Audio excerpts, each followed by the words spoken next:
Welcome to It's Your City. I'm Father Jeff Paul, and I'm the rector of St. Peter's Episcopal Church here in Carson City. And I'm with you today to talk about St. Peter's, who we are, what we have, and what we do. St. Peter's is one of the older church buildings in Carson City. The congregation itself was established in 1863 during the Civil War. So we celebrated 150 years last year, and the building itself, the church building, was completed in 1867, which makes it 147 years old, following hot on the heels of the Civil War. And we've discovered over the years that St. Peter's really is the jewel of the historic district. Years ago, when I first came to Carson City, realtors told us that St. Peter's was among the most photographed buildings in town along the Blue Line. It was founded by people like James Nye, who was one of the early territorial governors, Henry Yarrington, a name associated with the V&T Railroad. And one of the things that really drew me to St. Peter's almost 19 years ago was that early congregation here in the fledgling town of Carson City welcomed both prelates and prostitutes. And it speaks a great deal to who we are and what we have to offer the community.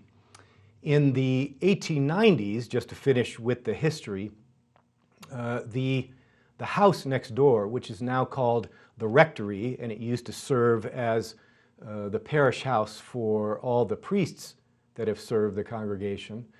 The rectory was deeded over to the parish, and during the Civil War, it was the first territorial governor's mansion, which makes it an enormous asset in the historic district. St. Peter's is a lively faith community, what we like to think of as representing progressive, or better yet, generous Christianity. We are an open and inclusive faith community that welcomes all of any gender, any sexual orientation, any race, any doctrine or belief or lack thereof. Whatever you have to bring to St. Peter's, we welcome. And we seem to cater in particular to those who have been disaffected by religion in some way, either from their upbringing or things perhaps that they've run across in the media. We seem to draw people who are religiously challenged, people who have been hurt by an earlier experience of religion. And we also seem to draw activists looking for positive change in Carson City. And we are committed to all of those things. One of the things that we've gotten ourselves involved in the past year is the wine walk in the downtown, partnering with businesses in the historic area. And we're now hearing from all the people that participate in the wine walk, which takes place on the first Saturday of each month, that the crew that hosts our part of the wine walk serve some great wine and some wonderful munchies. And so we would encourage you to stop by any time during the wine walk to visit with our people and take a look inside. It's amazing how many folks have been born and raised and grew up or lived in Carson City for years and have never set foot in our historic church building. So we would welcome your participation in the wine walk.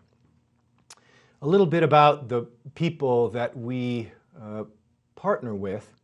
We are part of an ecumenical group here in Carson City, and we have befriended both the clergy and the people of St. Teresa's Roman Catholic community over on Lampa Lane.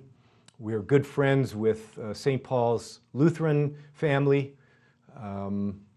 We are wonderful neighbors, and they are wonderful neighbors of ours, with the Methodists right next door.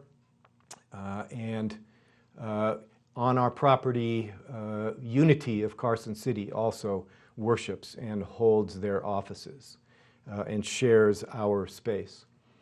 We're also members of an interfaith group here in Carson City that includes our Buddhist brothers and sisters, Hindu and Muslim brothers and sisters, Christian Science, our Jewish brothers and sisters, who are a big part of our interfaith tradition. Typically we gather at least once a year. Our big celebration is our Thanksgiving Eve service that takes place the Tuesday evening before Thanksgiving, where we gather in song and in prayer and in sharing stories to celebrate our common roots and those things for which we're grateful. Some of our other partners include Fish. I happen to be on the board of Fish, and many of our parishioners support the work of Fish. And by the way, Fish is much more than just a thrift store on the corner of Carson Street and Long. Fish serves those who are in crisis in our community, those who would otherwise be beyond the help of any other agency in terms of basic needs, food, shelter, medical, and the like, and provides some stability for people who are in crisis in our town. And we support that work. It's an important work here in Carson City. We also assist Food for Thought. We have a number of people who volunteer at Food for Thought. We do collections for Food for Thought, which feeds homeless children in our school districts, which is an enormous need here in Carson City. We also have on our property on the corner of Proctor and Minnesota what we call the Gratitude Garden. And it was begun several years ago on behalf of families stuck in generational poverty that I'll talk about in a minute.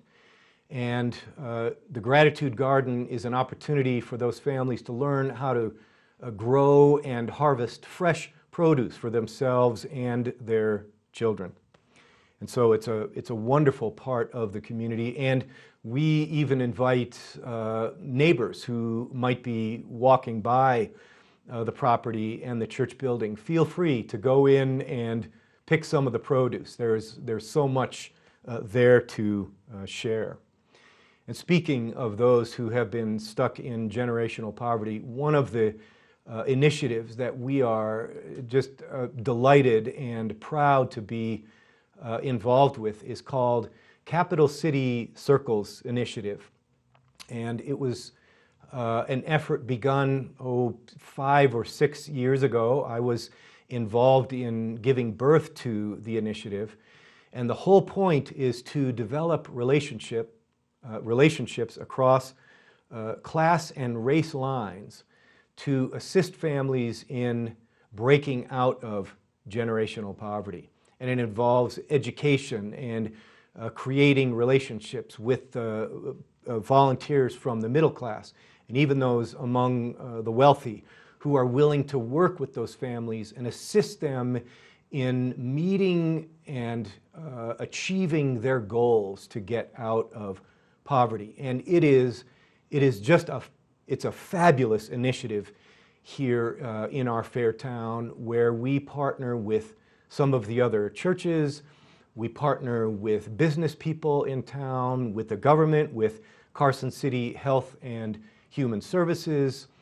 We partner with Fish. We partner with the school district, including WNC, and the college has been an enormous asset in assisting families in getting out of poverty by re-engaging their education, getting their GEDs, achieving their associate degrees, and then going on for bachelor's degrees. I mean, this is how one of the major ways in which our families are extracting themselves from poverty.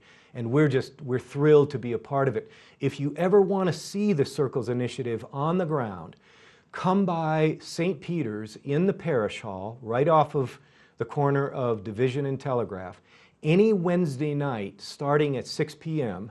You're welcome to join us for a meal, which we share each week, to sit around the table, to meet the families, to hear their stories, amazing stories of transformation here in our town. I mean, it is changing the face of our fair city, and it's a wonderful, wonderful initiative to be a part of. We also partner with the local Rotary Club. I mean, Rotary is doing fabulous things in our town around education, eliminating polio around the world. I mean, an amazing philanthropic group. We also have parishioners who are involved with the Downtown 2020 effort to revitalize the downtown and make it a lively and thriving part of our community. And we're proud to be a part of that and looking forward to be more a part of it as time goes on.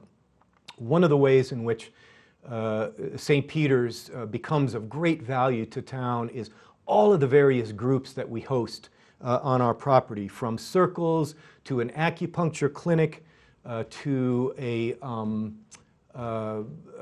support group for caregivers in town, recovery meetings of all kinds, of course the wine walk, and all of those. If you were to give a dollar value to all those activities, it comes out to almost $250,000 in terms of the use of property and space and utilities and whatnot.